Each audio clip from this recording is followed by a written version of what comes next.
Shalom, salam berkat dari kami untuk pendengar sekalian.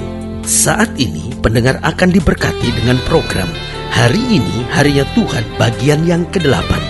Sebuah program rohani tentang doktrin Alkitab yang menolong kita untuk semakin tertanam dalam kebenaran firman dan bertumbuh dalam kemuliaan. Bersama hambanya, Pendeta Gilbert Lumwendong, STH. Banyak orang merasa doktrin Alkitab sebagai sesuatu yang membingungkan. Tetapi tahukah saudara bahwa doktrin Alkitab intinya adalah memahami Alkitab dengan benar, dengan pemahaman yang sistematis, sehingga kita terus dapat tertanam di dalam kebenaran firman, sehingga kita terus bertumbuh di dalam kemuliaan Allah.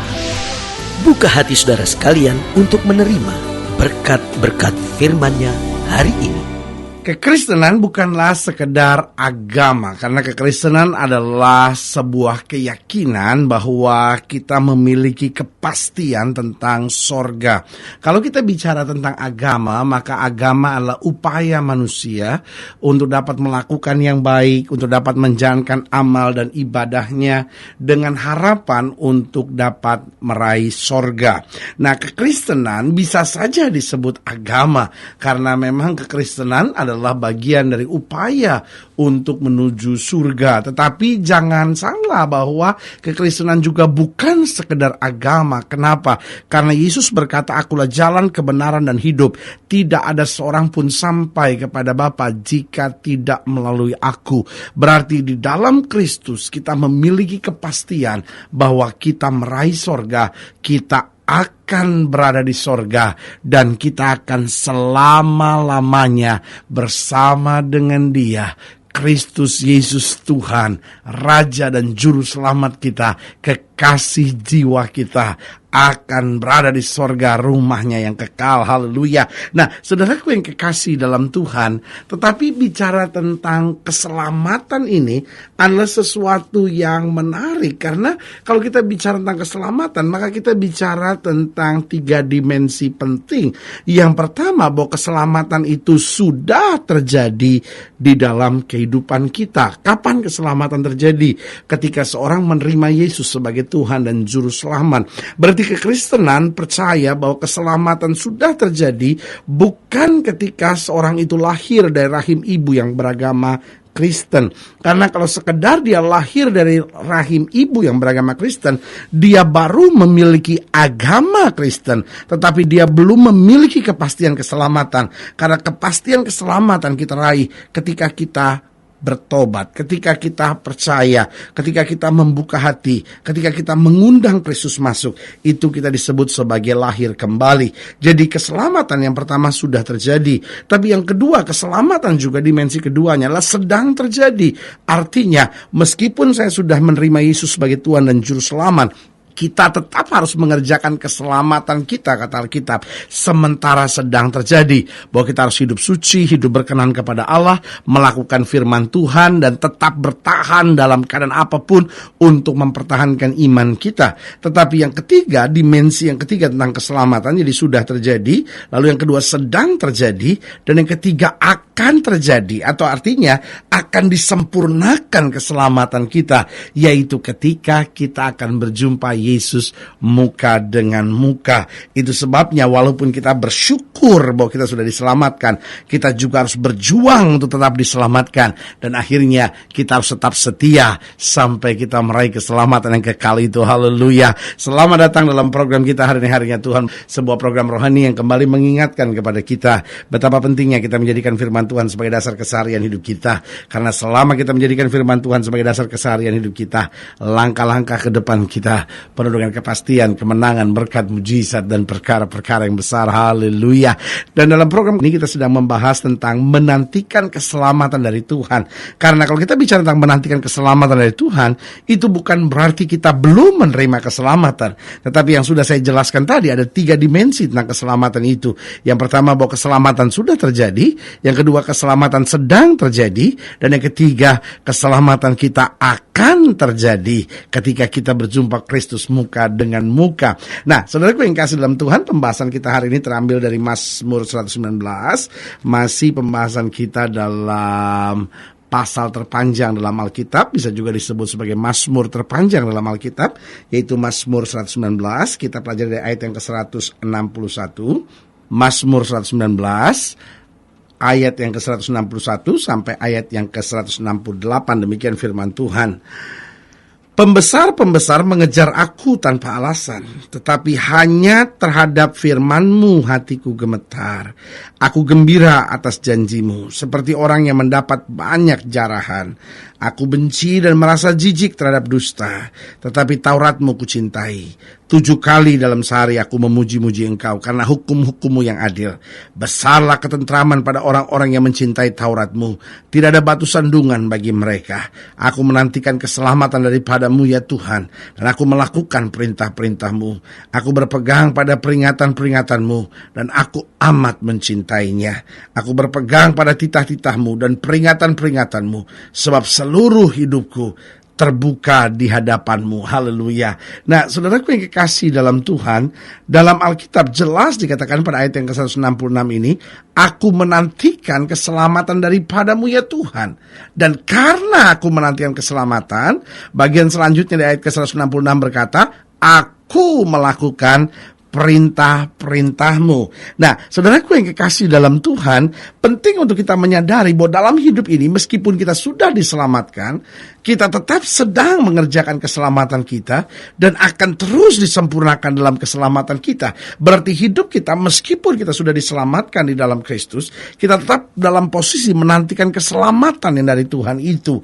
Nah, pertanyaannya, bagaimana sikap kita dalam menantikan keselamatan dari Tuhan? Nah, yang pertama saya pelajari bahwa kita terus mempelajari firman. Ini yang sangat penting. Ada banyak orang pikir, oh ya saya sudah pasti selamat, saya sudah pasti masuk surga. Sehingga dia tidak lagi menantikan keselamatan dari Tuhan. Dia pikir itu sesuatu yang past, sesuatu yang sudah lewat.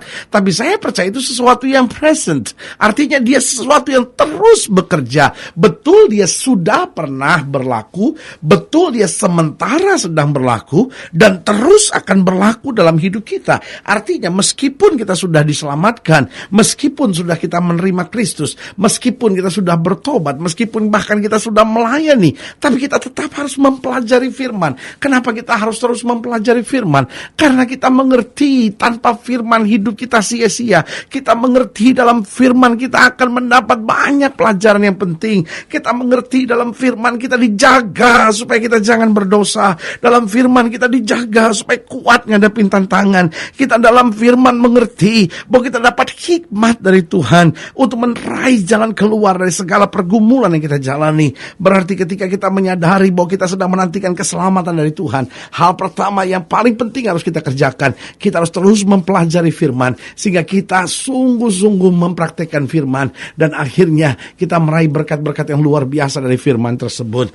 Yang kedua saya pelajari dalam kita menantikan keselamatan dari Tuhan, maka yang kedua kita harus terus memperbaharui sikap. Saudaraku yang kasih dalam Tuhan, ini sangat penting karena saya percaya orang yang mempelajari firman pasti ada perubahan, ada pembaharuan sikap sehingga dia mulai mengerti, wah kata-kata saya kadang-kadang terlalu kasar, wah ini yang buat rumah tangga saya banyak persoalan karena saya sulit minta maaf, karena saya selalu merasa diri yang paling benar, saya selalu gampang cari-cari kesalahan orang, selalu saya merasa dia yang salah bukan saya. Sehingga saudaraku yang kekasih dalam Tuhan, akhirnya apa yang terjadi? Sikap kita menjadi hambatan berkat-berkat Tuhan dicurahkan. Kadang-kadang kita pikir, iya saya masih suka bohong, saya suka curang dalam usaha gitu. Atau mungkin dalam masa muda saya kok ada banyak karakter-karakter atau sikap-sikap saya yang gak menyenangkan orang.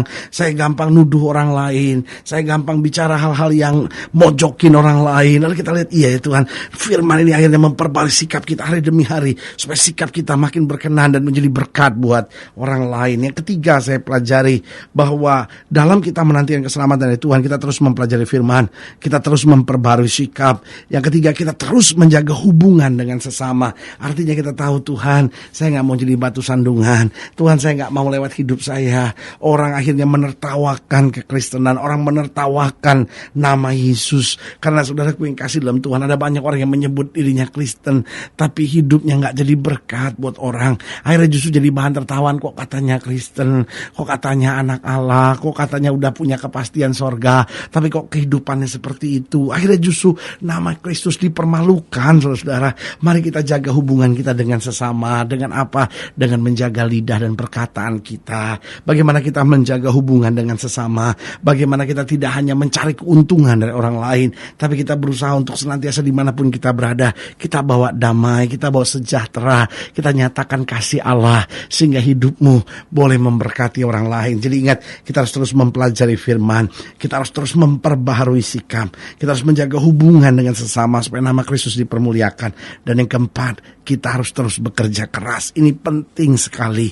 Kenapa? Karena kita harus terus bekerja keras untuk tetap menjaga langkah kita sesuai dengan firman. Kita harus bekerja keras untuk semakin banyak jiwa kita selamatkan, supaya lewat hidup kita banyak jiwa-jiwa boleh mengalami cinta Tuhan. Kita harus bekerja keras untuk meluaskan pekerjaan Tuhan, supaya lewat kehidupan kita lihat pekerjaan Tuhan mulai dibangunkan. Saudara-saudara yang di kampus, saudara-saudara yang di dalam pekerjaan, saudara-saudara ibu-ibu rumah tangga, ayo mari bangun sesuatu untuk pekerjaan Tuhan. Mari ajak orang lain beribadah, mari ajak orang lain untuk membangun sesuatu buat Tuhan, sehingga kita dapat melihat bahwa tanggung jawab masing-masing kita jelas, bahwa Tuhan menempatkan kita di muka bumi bukan sekedar asal hidup, tapi supaya lewat hidup kita orang lain dapat dihidupkan juga. Saudaraku yang kekasih dalam Tuhan, masing-masing kita sudah diselamatkan, masing-masing kita sementara sedang diselamatkan, dan kita semua pada saatnya keselamatan kita akan disempurnakan ketika kita berjumpa Kristus muka dengan muka. Haleluya. Kalau saya ingin dilayani lebih jauh, hubungi kami melalui telepon, hubungi kami melalui surat, kunjungi website kami, karena kami ada untuk membawa Bapak Ibu Saudara senantiasa lebih dekat pada Tuhan dan mengalami kasih kuasa mujizat yang luar biasa. Secara khusus melalui program ini juga saya mau berdoa buat siap saudara yang sakit, siap saudara yang berbeban berat, karena kita percaya bahwa bagi Allah tidak ada perkara yang mustahil. Nah, saudara-saudara yang ingin didoakan secara khusus, boleh taruh tangan kanan saudara di dada, dan kita akan berdoa. Mari kita berdoa. Bapa, dalam nama Yesus, hamba doa buat setiap pendengar sekalian, khususnya mereka yang taruh tangan kanan di dada, karena mungkin hari-hari ini kami sedang goyah, kami sedang menghadapi banyak pergumulan, tapi ingatkan kami bahwa kami sedang menantikan keselamatan dari Tuhan, sehingga kami terus mempelajari firman, memperbarui sikap, menjaga hubungan dengan sesama, dan terus bekerja keras bagi kemuliaan nama Tuhan. Bapa, hamba berdoa sehingga yang sakit Tuhan sembuhkan di dalam nama Yesus, yang lemah dikuatkan, rumah tangga dipulihkan, istri-istri mendapat jamah Tuhan, suami-suami dijamah Tuhan, mereka yang usaha, dagang, bekerja Tuhan berkati, bahkan orang-orang muda boleh dituntun Tuhan makin hari makin dekat dengan Tuhan dan mengalami hal-hal yang baik dari Tuhan. Mereka yang melayani Tuhan boleh terus dikuduskan, dilayakkan, dan dipenuhi dengan karunia-karunia Allah. Di dalam nama Yesus kami berdoa. Haleluya. Amin. Saudaraku yang kasih dalam Tuhan, kita sudah berdoa. Ingat, Allah tidak pernah lalai menepati janjinya. Inilah saatnya buat kita untuk bangkit bersemangat, bersuka cita dalam menghadapi segala perkara. Karena kita tahu Yesus berkuasa, Yesus menang, dan Yesus tidak pernah mengecewakan orang yang berharap kepadanya. Doa saya menyertai saudara sampai berjumpa pada program berikut, dan jangan lupa jadikan hari ini harinya Tuhan. Haleluya.